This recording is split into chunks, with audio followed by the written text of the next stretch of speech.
Hey all, Captain Sean here, with a special Disney Channel movie review for all of you. Sabrina Carpenter's first feature-length movie in a lead role, Adventures in Babysitting.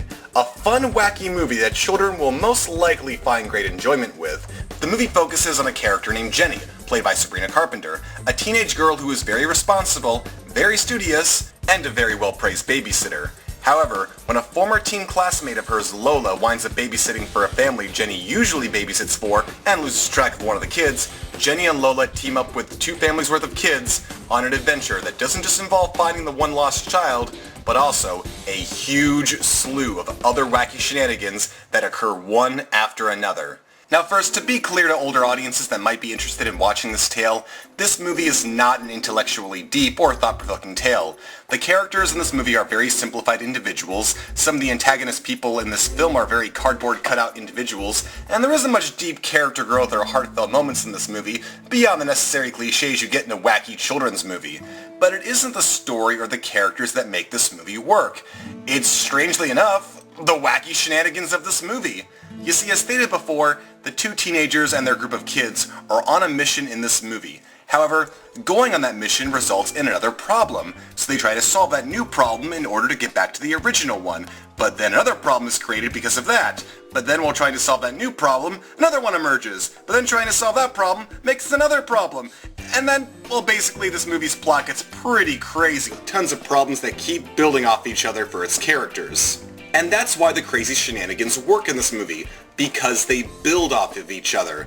It's like a young child building a tower of blocks. You wouldn't be that impressed if a child built 10 small block towers, just like you wouldn't be impressed with the movie giving you 10 different scenes with different shenanigans.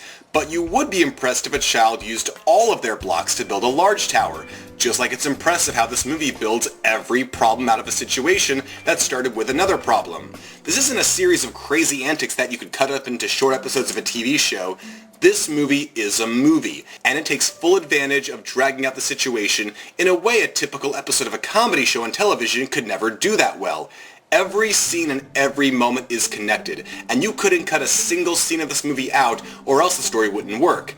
While not being too complex, this movie essentially works as the perfect template on how to make a movie based around wacky shenanigans by essentially connecting them all together, rather than sort of keeping them all separate.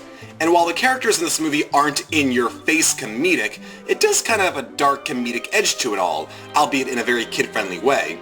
Every new problem that occurs in this movie brings misery and frustration to Sabrina Carpenter's character Jenny. And you know, that plays off an old comedic saying that a wise man once said, that to make a story funny, sometimes you have to throw a piano on your main character. And Jenny gets a ton of emotional pianos thrown at her in this movie. Every time she's just trying to do something good and get close to solving a problem, another problem just comes right at her. And then as she tries to deal with that new problem, yet another new problem comes her way. And this probably makes her the most sympathetic and identifiable character in this movie. Anybody watching this movie can relate to at least one of the many problems Jenny goes through in this movie.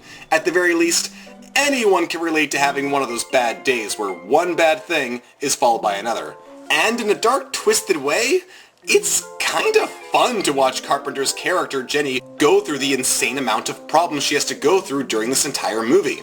As for the other characters in this movie, there's not too much to say. There's actually very little backstory given on them. You're kind of given these basic character traits, and you kind of are just going along for the experience with these people.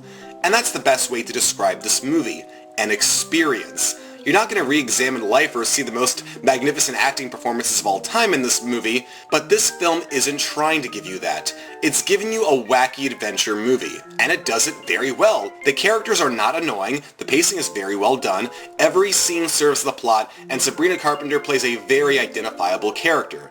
Now, except for Carpenter's character, there isn't too much in this movie that might attract adults. But the wacky shenanigans the characters go through in this film will probably wind up being very entertaining for any kids to watch. And because of the fun pacing and somewhat dark comedic edge this movie has, it's safe to say many kids may turn this into one of those type of movies that they'll want to watch again and again. In fact, I'd say it's safe to say this 2016 movie could wind up becoming a cult classic in its own right for kids of this generation.